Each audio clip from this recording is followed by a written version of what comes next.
Roberto Gómez Bolaños, Chespirito, escritor, actor, director y comediante de la televisión mexicana, es considerado el más exitoso creador de programas y personajes cómicos de su país, los que han trascendido todas las fronteras.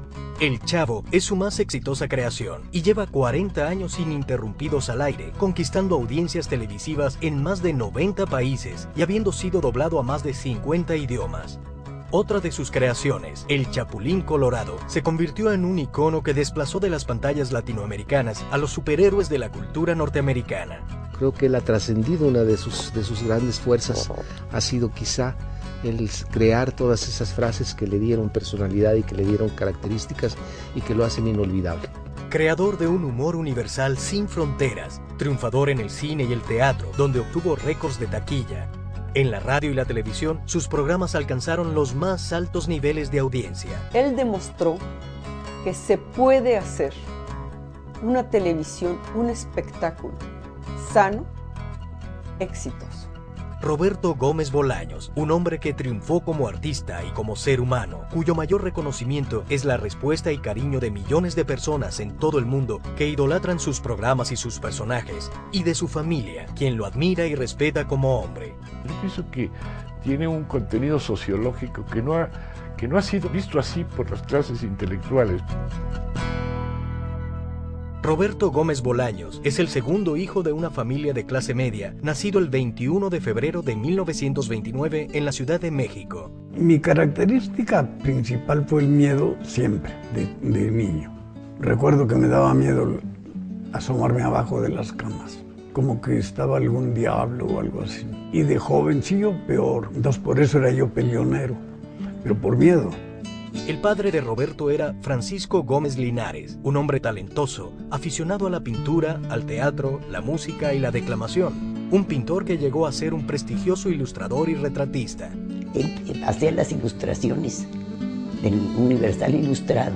Ilustraba además cuentos, por ejemplo, de Martín Luis Guzmán, uno de los escritores más famosos y mejores de México. Un hombre bohemio, cuyo ritmo de vida social provocó su temprana muerte a causa de un derrame cerebral cuando su hijo Roberto apenas contaba con 6 años de edad.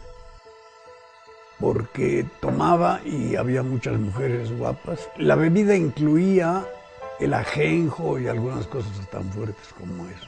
De hecho, cuando le dijeron que su papá había muerto, él me cuenta que se sentó en una ventana porque no creía que no fuera a volver. No vino nunca, pero quería yo que llegara. Y luego, en toda mi vida he seguido soñándolo y que nos encontramos, platicamos y me dice, pero me tengo que ir ya. Lejos de una herencia, o al menos de su tranquilidad, Francisco Gómez había partido dejando deudas y sorpresas a la familia. Cuando se casó mi mamá, había sucedido como en las películas. Si hay alguien que se oponga a este matrimonio, que lo diga ahora o que calle para siempre. Pues entró una señora y dijo, yo me opongo. Consternación en la iglesia. ¿Por qué? Porque este niño es hijo de él, y si era cierto. Después, cuando murió mi papá, volvió a ir la señora y dijo, algo me debe de haber dejado don Paco a mí. Quiero compartirlo. Y mi mamá le dijo, encantado, porque lo que dejó fueron deudas a granel. A consecuencia de la muerte de su esposo, la madre de Roberto se abocó a la ardua labor de criar a sus 3 niños en soledad, realizando trabajos de todo tipo, con una fuerza emprendedora que condicionaría la mirada del mundo que Roberto tendría. Pintaba, escribía. Ella fue para nosotros mamá, papá, hermana, nana, cuidadora, profesora, maestra, todo.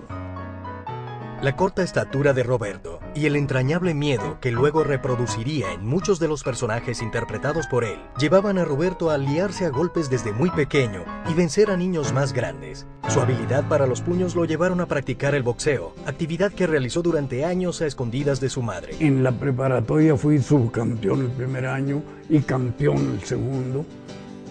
Entré a los Guantes de Oro, la competencia más fuerte del boxeo amateur. Otra de las habilidades de Roberto fue el fútbol, donde llegó a brillar como jugador amateur. Era muy aburrido, porque lo único que sabía hacer era estar mete goles, mete goles todo el tiempo.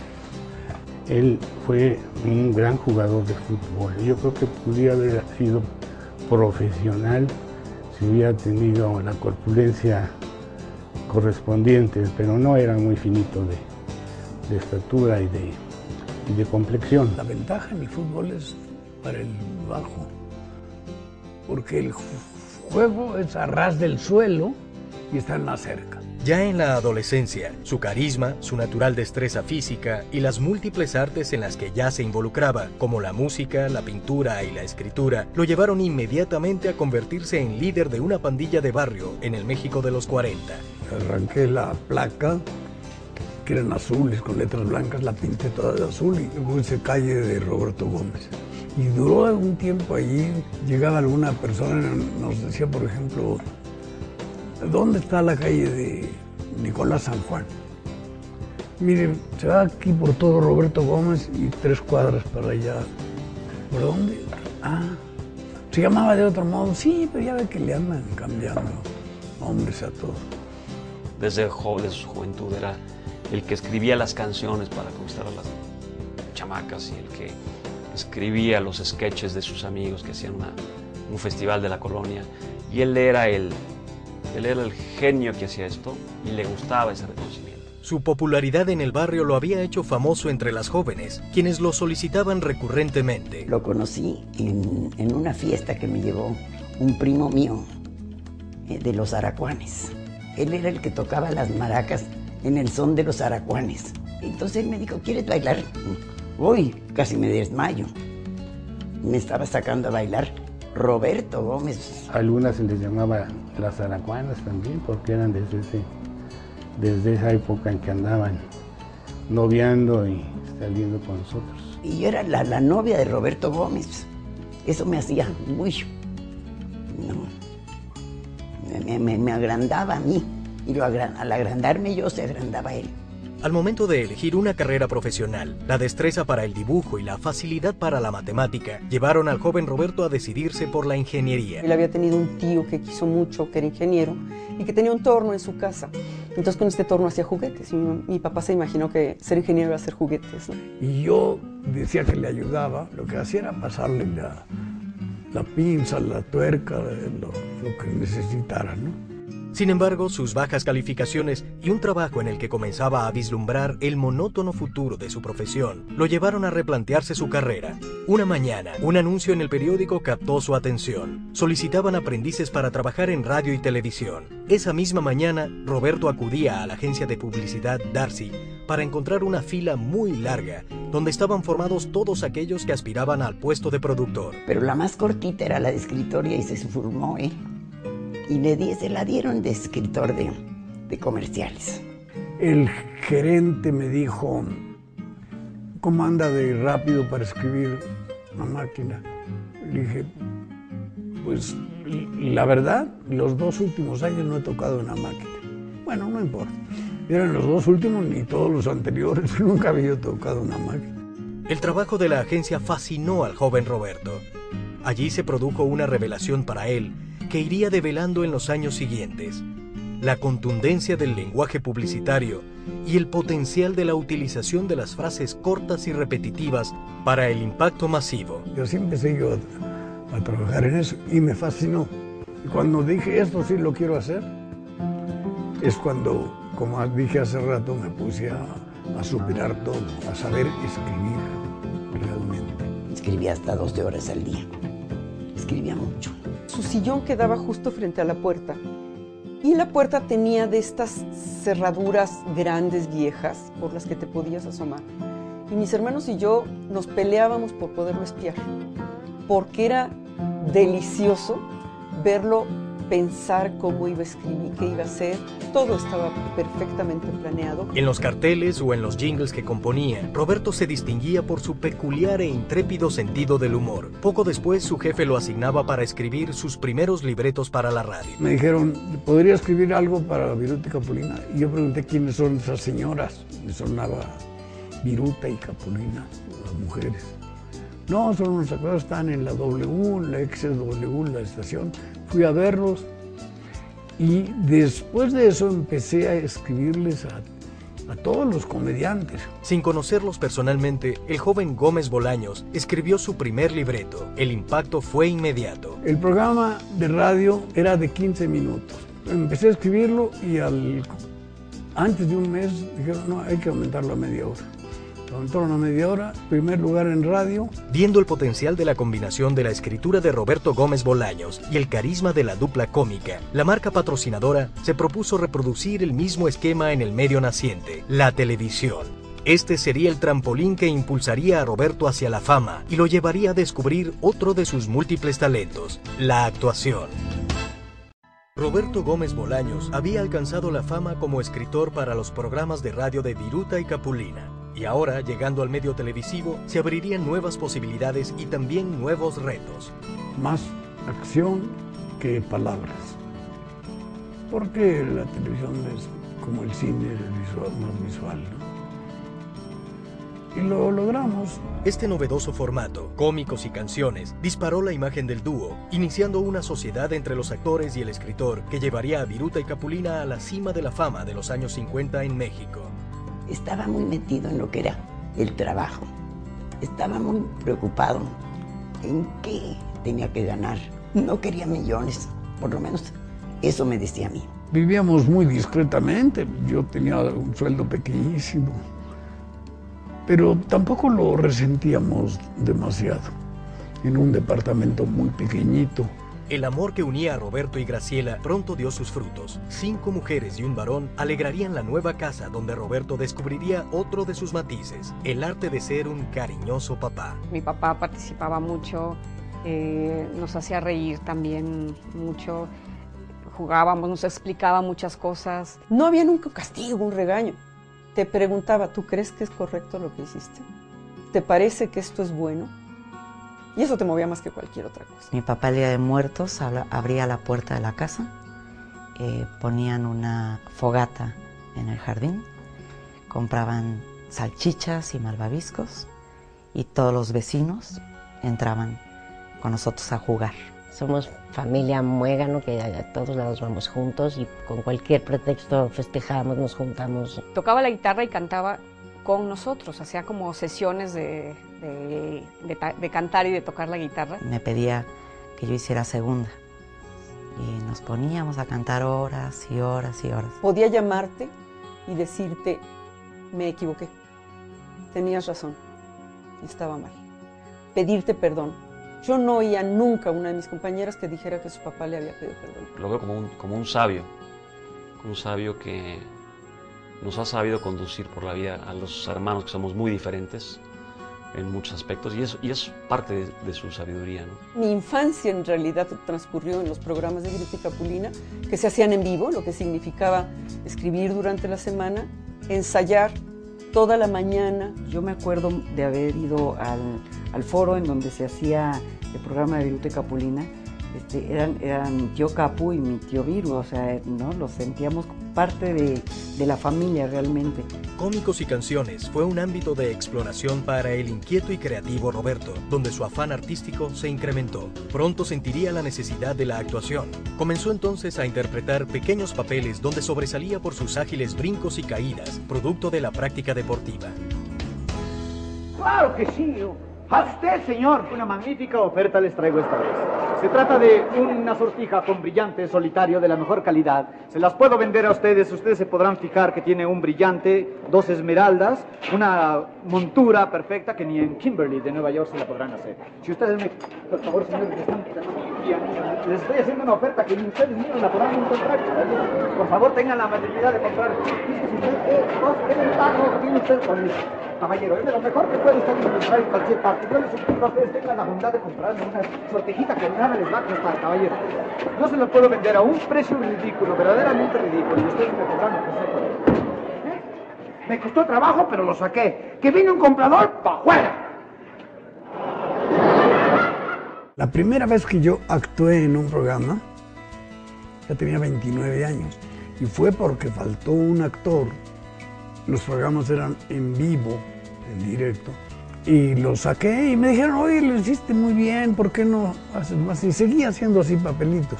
Tengo un recuerdo de él que me dio mucha risa. En un programa que hacían Viruta y Capulina, él apareció. Yo me acuerdo que mi mamá me dijo, ese señor es el que lo escribe. Y hacía algo, me acuerdo que se tomó como una pastilla para dormir y se echaba un brinco y caía inmediatamente en un sofá y se quedaba dormido. Yo daba todo lo que podía en cualquier sentido, escribiendo, actuando, dirigiendo. Cuando dirigí, me dijeron, ¿tú eres el director del programa? Yo, pues ¿cómo no? Yo te he visto, me estás diciendo cómo. No, yo nada más le digo cómo tienen que hacerlo, pero no. Pues eso es dirigir. Ah, de veras. Con Viruta y Capulina, Roberto también incursionaría en el cine en 1958 como adaptador de la película Los Legionarios, del director Agustín P. Delgado. Agustín P. Delgado le dijo, mira, más tú eres nuestro pequeño Shakespeare. Porque era un diminutivo de Shakespeare. Él decía que escribía yo muy bien y que era yo un Shakespeare pequeño. Y primero lo decía él y la gente a su alrededor, Shakespeareito, así muy agringado. Ya me empezaron a decir así, yo lo que hice fue castellanizarlo un poco, Chespirito. La película fue todo un éxito y las consecuencias inmediatas. Viruta y Capulina llegó un momento en que eran los números uno en taquilla en el país y fuera de México también, ¿eh? Entonces, eso Roberto lo manejó siempre muy bien. Vendí como 50 guiones para muchos actores famosos y los recuerdo con mucho cariño. La mayoría de las veces comedia, aunque también escribí algunos dramas. Al mismo tiempo, Gómez Bolaños seguía siendo el escritor de televisión con mayor éxito. Escribía yo los dos programas que se disputaban el primer lugar del rating, que eran Cómicos y Canciones, y El Estudio de Pedro Vargas. La repetición de un esquema donde uno solo era Roberto recibe una terrible noticia. Claro que la conocí, yo la vi morir. Yo estaba con ella cuando murió. Yo la acompañé cuando murió. La madre de Chespirito, Elsa, moría de un fulminante cáncer de páncreas. Mi mamá nunca vio al Chavo, nunca vio al Chapulín Colorado. Me estimula un poquito el saber todo lo que hizo por mí, a pesar de no haber tenido esa recompensa que pudo haber significado el ver a su hijo triunfar, porque iba yo ascendiendo. Por esos años comenzaba a operar el Canal 8 de la empresa Televisión Independiente de México, TIM, donde fue invitado a colaborar. Chespirito propuso una serie que él escribió y después de un largo casting de actores, acabó por protagonizar. Era El Ciudadano Gómez. Era un Quijote, arreglaba el tuerto. Él las injusticias las arreglaba. Que una sirvienta llorando porque la habían corrido, ella él iba, bueno, hablaba por ella, pero no pegó el programa. A pesar del fracaso del Ciudadano Gómez, el mismo canal le encarga a Chespirito la creación de 2 segmentos de 10 minutos para el programa Sábados de la Fortuna. Tú vas a tener 2 o 3 espacios ahí. ¿Qué voy a hacer? Lo que quieras. Era la super oferta. Uno soñaba con llegar a hacer eso algún día, hacer lo que quiero en un programa.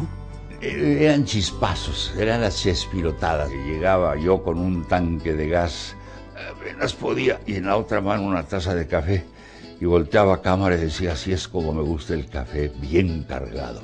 Allí comenzaban a perfilarse los primeros personajes y actores de Chespirito que trascenderían años después. El profesor Girafales, interpretado por Rubén Aguirre. El ingeniero tirado al anís, actuado por Ramón Valdés. Y el doctor Chapatín, que hacía el mismo Roberto. Se fue la luz en mi casa y cuando subí las escaleras vi en la planta alta un viejito a medio pasillo y empecé a pegar de gritos. Yo decía, ¿quién eres? ¿Quién eres? Y mi papá me abrazaba, soy yo.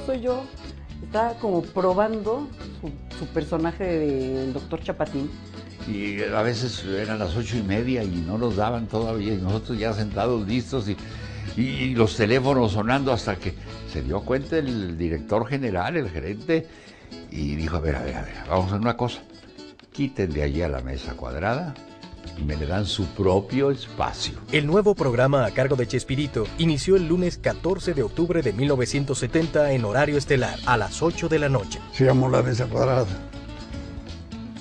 Y entonces Sábado de la Fortuna se acabó, porque sin La Mesa Cuadrada no funcionaba bien. Era un elogio para nosotros. El programa escaló rápidamente en la audiencia, convirtiendo a todo su elenco en personajes públicos. Sin apenas darse cuenta, la vida de Chespirito comenzaba a cambiar. Y Roberto me volteaba a ver y ya dimos autógrafos, ya somos grandes, ya dimos un autógrafo.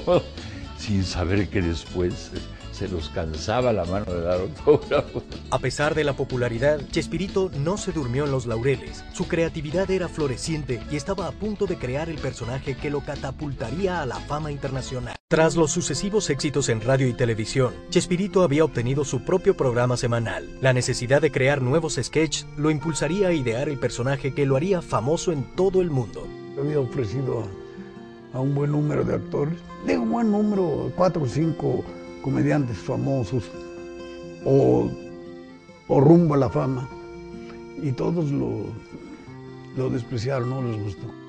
El valor no consiste en carecer de miedo, sino en superar el miedo. El Chapulín Colorado lo hacía consciente de que era pequeño, tonto, débil, torpe, pero con todas esas deficiencias, pero sobre todo el miedo, que lo demostraba a cada rato, pero se enfrentaba al problema. Ese es un héroe. Pero quizá el mayor acierto del Chapulín Colorado fue su acervo de dichos y frases que de inmediato la gente incorporó a su lenguaje cotidiano, primero en México y luego en todo el continente. Lo hice intencionalmente para buscar pistas en el suelo. Todos mis movimientos están fríamente calculados. Lo sospeché desde un principio. Se aprovechan de mi nobleza. En momentos como este es cuando hay que aplicar lo que dice aquel sabio refrán. No por mucho madrugar, que vas deprisa. La repentina partida temporal de Rubén Aguirre obligó a Chespirito a inventar un nuevo sketch que sustituyera al popular dueto de Los Loquitos con un nuevo personaje. Un niño pobre, tierno y rompecorazones que interpretaría él mismo. Y gustó mucho y dije, lo dejo a que siga funcionando ya. Y funcionó y fue el Chavo del Ocho, fue el gran hallazgo. Tenía que ser el Chavo del Ocho. Fue sin querer queriendo. No te juntes con esta chusma. Sí, mami. ¡Chusma! ¡Chusma!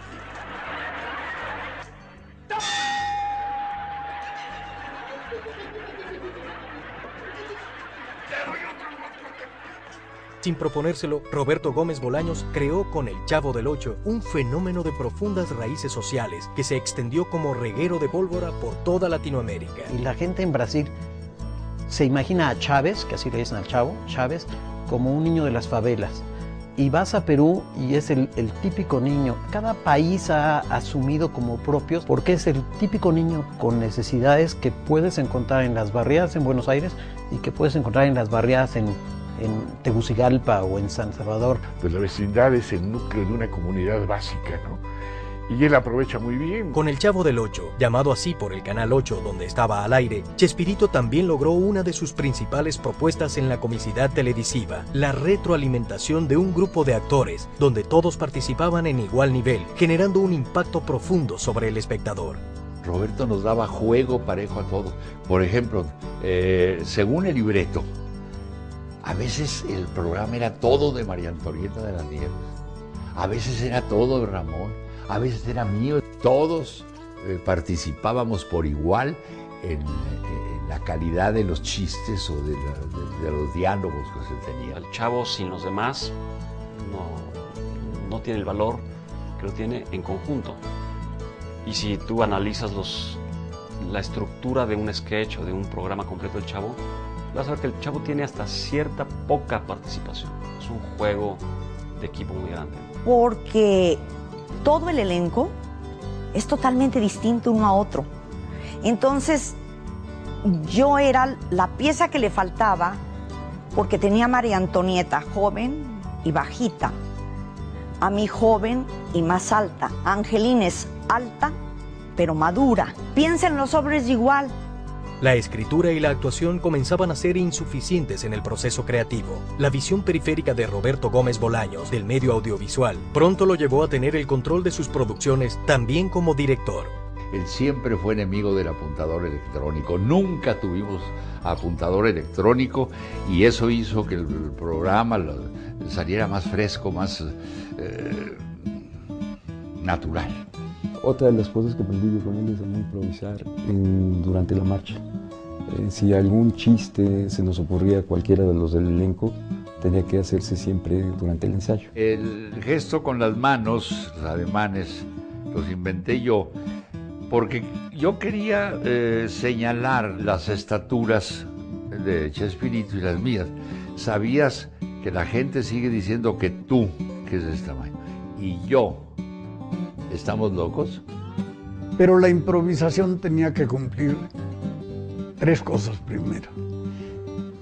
Que fuera apropiada al momento, a lo que estaba sucediendo.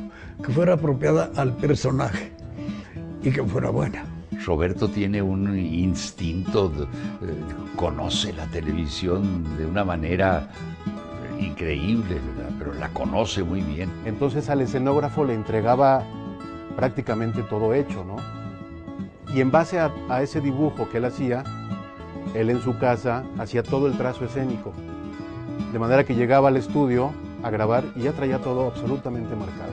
Yo dirigí con mucho rigor, efectividad, no fuerza, no abuso. Siempre traté a la gente muy bien. Recuerdo haber gritado en 25 años que hicimos el programa, pues unas 3 o 4 veces. Porque antes se acostumbraba que los jóvenes escuchábamos a los adultos, porque aprendíamos de ellos. Y digamos que el último de mis mentores y del que aprendí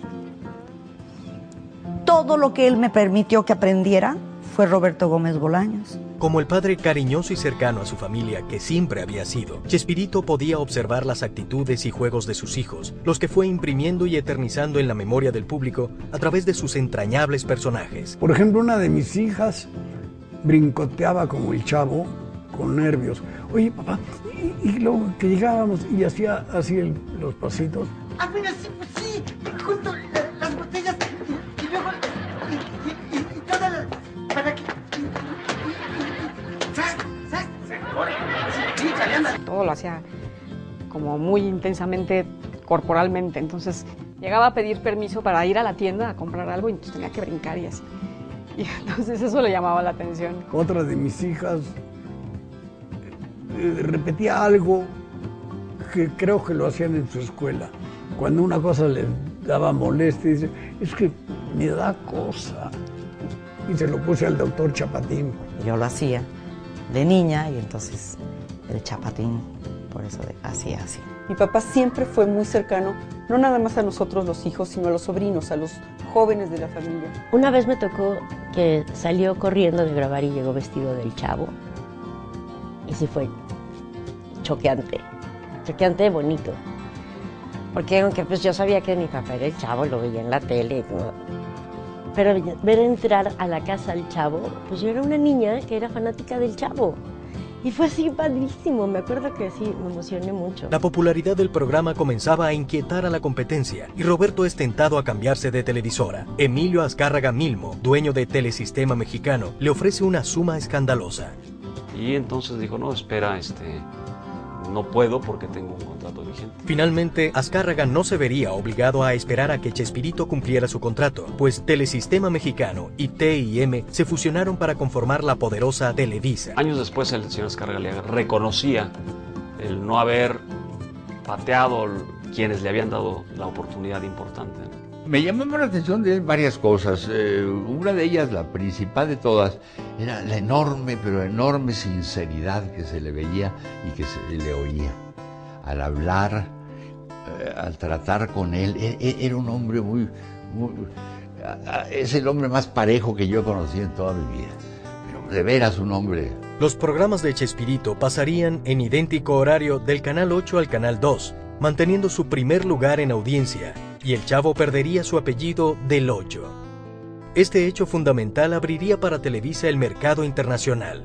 Una cosa que nos enorgullece mucho y que mucha gente no sabe, el Chapulín Colorado fue el primer programa mexicano que se internacionalizó. Guatemala fue el primer país en comprar la serie y Ecuador el primero en Sudamérica. Con excepción de Cuba, vendrían en cascada el resto de los países del continente, incluyendo los Estados Unidos. Sus programas fueron doblados a más de 50 idiomas y triunfó en naciones muy lejanas y diversas culturalmente, como China, Japón, Italia y Angola, entre muchas otras. Es que el Chavo del Ocho para mí es el verdadero ícono de don Roberto y ese es el que yo diría que es nuestro Mickey Mouse, sin duda. Finalmente la fama se desbordó. Los programas televisivos no eran suficientes. La gente necesitaba ver a Chespirito en vivo y en directo. Comenzaron entonces las giras, primero por ciudades del interior de México. Pueden dar un show en Xochimilco, que está aquí a la vuelta, con un Chapulín Colorado, sí. Y fuimos y la gente mucha. Y acabamos y se acercaron y a mí me dio miedo. Entonces me retiré y corrí y me persiguieron y me caí y tuvo que rescatarme la policía porque estaban encima de mí. Ahí me di cuenta de que pues, era por cariño, pero los cariños matan a veces. Roberto se empeñó en que la gente no iba a ver lo mismo que veía en la televisión. Así que varió el libreto totalmente. Creo que la gente iba más a vernos, a ver a los actores, que a ver lo que hacían. Para mí era tan sencillo decir, bueno, aquí está mi papá y lo abrazo y lo tengo cercano.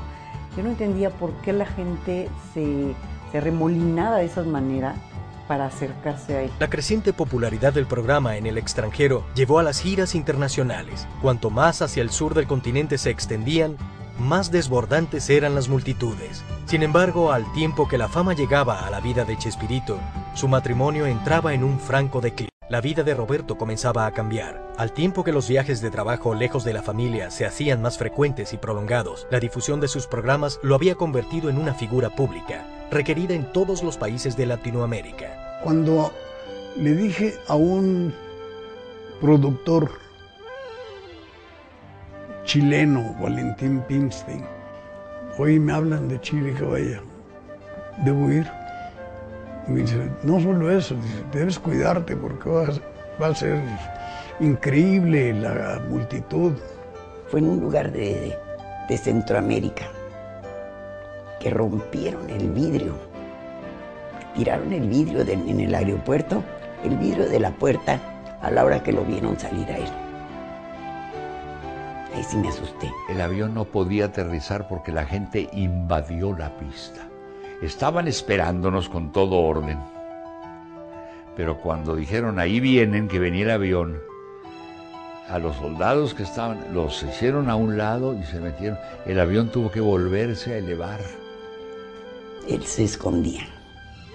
A él no le gustaba. Me decía, es que eso me molesta. Soy un gente de carne y hueso como cualquier humano. Sin embargo, en el apogeo del trabajo y la popularidad mundial, la distancia del hogar y las tentaciones de la fama comenzaron a generar distanciamientos entre Roberto y Graciela. Ahí es donde empezamos como a tomar conciencia de que realmente se está convirtiendo en un fenómeno. Sin embargo, el fenómeno visto desde adentro, visto desde la casa, el fenómeno no está consistiendo en su ausencia en realidad. Mi problema con Graciela, mi primera esposa, había sido la infidelidad, lo reconozco. Eran una pareja perfecta, pero hubo un distanciamiento, hubo un enfriamiento, y sí lo percibimos. Tal vez la actividad artística influyó mucho, yo andaba mucho de gira, nos separábamos, muchas cosas. Nunca existe ni la familia perfecta, ni los abuelos perfectos, ni los padres perfectos, ¿no? Tú tienes que salir adelante con lo que te toca vivir, y yo creo que eso sí nos pasó, ¿no? Es que hace 34, 35 años, 40 años, era otro mundo, de veras. Entonces, todo era mucho más discreto y fuimos realmente muy agredidos, víctimas de los medios, de todo, pero no como ahora de que los acose todo, no. Yo era una malvada, robamaridos, y él era un desgraciado que dejaba Y no dejaba a sus hijos, realmente ha sido un padre extraordinario. Esos 23 años fui muy feliz. Y ya cuando él se fue, primero lo sufrí mucho, mucho, mucho, mucho. La sigo queriendo. Ya no es mi mujer, pero como una hermana la quiero mucho y la ayudo en todo lo que puedo. Y ya a los 23 años, dijo, ya se te acabó tu cuota. Y Florinda se lo llevó. Poco después del divorcio, Chespirito haría público un romance con una integrante de su cuadro de actores, Florinda Mesa. Si alguien te divierte, si alguien te hace la vida amena, si te habla muy bonito, si te escribe poemas, si te hace dibujitos, te pinta, te dibuja cuando estás sentada y tú nomás ves que te ve y haces así, y de pronto va y te enseña en la hoja trasera del libreto que él manejaba dirigiendo, y te enseña cómo te pintó, te sientes súper halagada, ¿no? En Chile. Eso lo tengo muy presente porque además fue la iniciativa útil, fue la de ella, porque yo he sido tonto en todo eso. Me dijo, si quieres besar a alguien, ¿por qué no me besas a mí? Esta relación le daría a Roberto un nuevo aire que se traduciría en un poderoso impulso a su creatividad. Desde que la fama lo tenía atrapado con sus programas y giras, Chespirito había hecho a un lado el cine, pero ahora Televisa quería aprovechar su popularidad para lanzar una película. Sin embargo, Gómez Bolaños se negó a hacer cualquier film en torno al Chapulín Colorado o al Chavo, sorprendiendo a todo su público al dar rienda suelta a su pasión por el fútbol con El Chanfle, donde todos sus actores interpretaban papeles totalmente distintos a los de la pantalla chica. El éxito fue instantáneo e inmediatamente siguieron las películas Charrito, El Chanfle 2 y Don Ratón y Don Ratero, escritas, dirigidas y actuadas también por él. Yo lo aprecio muchísimo como escritor, pero me sorprende su capacidad de actuación, ¿no? Es escritor, es director y es actor, lo que quisiéramos hacer todos los escritores, ¿no? Yo creo que Roberto forma parte de esa generación de autores, actores, directores, de ese gran prestigio que ha tenido el cine mexicano en todos sus géneros, ¿no? Las consecuencias de la fama no se hicieron esperar en los actores del elenco. Pronto, muchos de ellos, embriagados por las mieles del éxito, comenzaron a desertar del programa. Entre ellos, Carlos Villagrán, Kiko. ¡Cállate, que me desespero! Tuvimos algunos problemas después, pero yo no los mezclo tanto porque me interesa el tiempo que trabajó conmigo. Se fue Kiko. Ya avisó a Roberto y todo. Roberto, pues, ya me pagan tanto. Como le dijo Roberto, pues vete, nada más que el nombre de Kiko es mío, ese no lo puedes usar. Y valió, él usó el nombre de Kiko hasta que se cansó. Pues, miserias humanas. Otros miembros del elenco fueron muriendo durante los años que se extendió el programa, como el Chato Padilla y Angelines Fernández, pero sin duda la pérdida irreparable más sentida fue la de Ramón Valdés, quien moriría debido a un cáncer de estómago, consecuencia de sus años de excesos. Si tú vas a Brasil, hay páginas enteras y casi hay una religión para Ramón Valdés. Es un ícono, me atrevería a decir que más grande que el Chavo, porque se fascinaba escribiéndole con él, le divertía enormemente escribirle a él. Mientras tanto, gracias al impulso de Florinda Mesa, Chespirito estaba a punto de tomar revancha con el teatro, un pendiente en su lista de éxitos. Florinda fue la que me dijo, ¿por qué no aumentas al chofer el papel en esta forma y lo interpretas tú y la montamos? La obra 11 y 12, el mayor éxito en la historia del teatro mexicano, acumuló más de 3.200 representaciones, contando giras y temporadas cortas por México y el extranjero. Me daba cosa, porque entraba yo al escenario y un aplauso que me impedía empezar a actuar. Y yo diciendo, ¿a qué horas podré empezar? Porque tenía que empezar. A veces me tuve que imponer para hacerlo.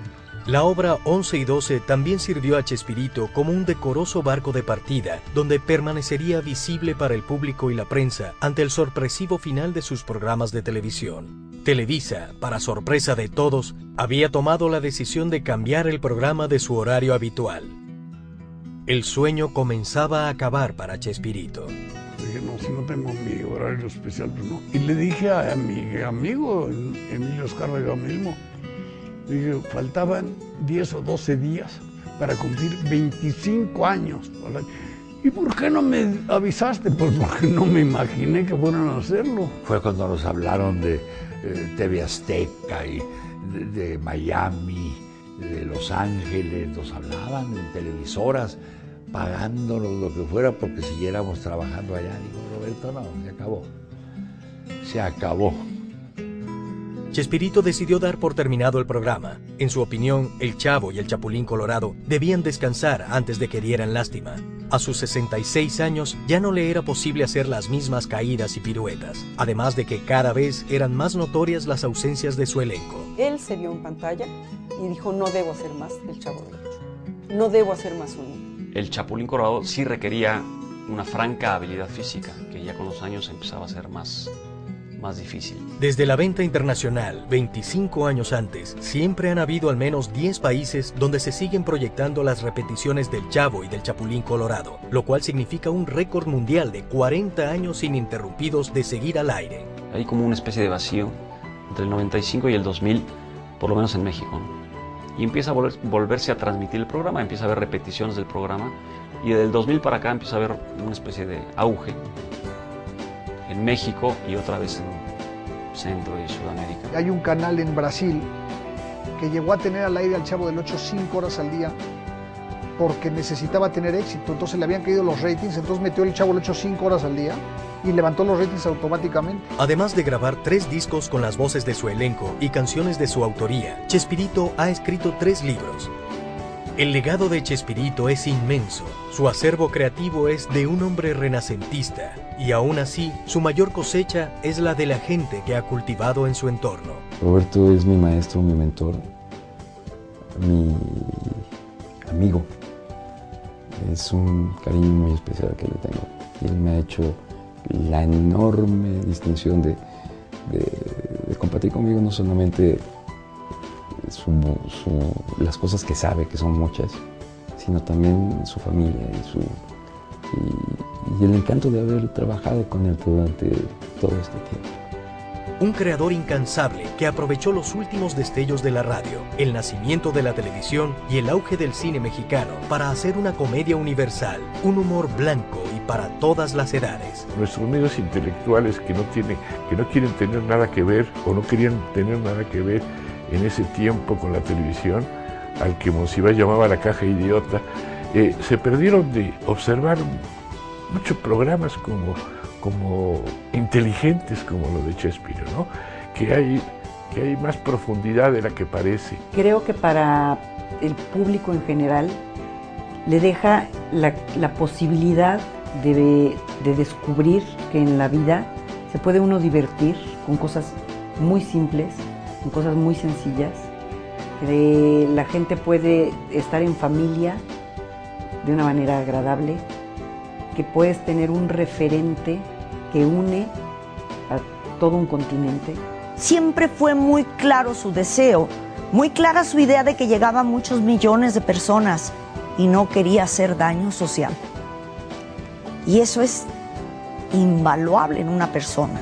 Un pilar indiscutible de la televisión mexicana que abrió las puertas del mercado internacional, imponiendo con sus géneros y formatos una escuela de la comicidad y de la buena escritura. En mi carrera también he querido imitarlo a él, sin lograrlo todavía porque él es el número 1. Además de la televisión, Roberto Gómez Bolaños logró en el cine y en el teatro mexicano marcas históricas de taquilla, aunque jamás obtuvo premio alguno o reconocimiento de la crítica mexicana. Es una sangre de artista, desde la punta del dedo gordo hasta el pelo más chiquito que tiene en la cabeza. Él todo es artista. Para Chespirito, el único premio buscado y obtenido a través de sus programas, obras y películas es la respuesta y el cariño del público. Chespirito es verdaderamente el comediante exitoso internacional de México. Creo que no hay otro. No tengo la menor duda que es el personaje más importante en la historia de la televisión en español de todo el mundo. Y yo pienso que al público le debe dejar el gran sabor de la sonrisa, ¿no? De lo amable y de lo vivible que es la vida. Siempre triunfa el bien. Ese es el legado. El bien es el que gana siempre. Eso alimentará mi mente, mi imaginación con maravillosos recuerdos y, como decía el Chavo, por si algún día hay inflación de felicidad. Yo que iba tan tranquilo acercándome al final de mi vida terrenal, de pronto dudo y vacilo. ¿Es verdad que no hay asilo para el alma? ¿Que morir es dejar de existir? Es decir, que la existencia no tiene la trascendencia que me dejaron intuir. No, eso no, por favor. Yo con mi libre albedrío me atrevo a decir, Dios mío, que debe haber un error. Y perdóname, Señor, si con eso te incomodo. Sin embargo, de algún modo te lo tengo que decir. No me vayas a salir con que aquí se acaba todo.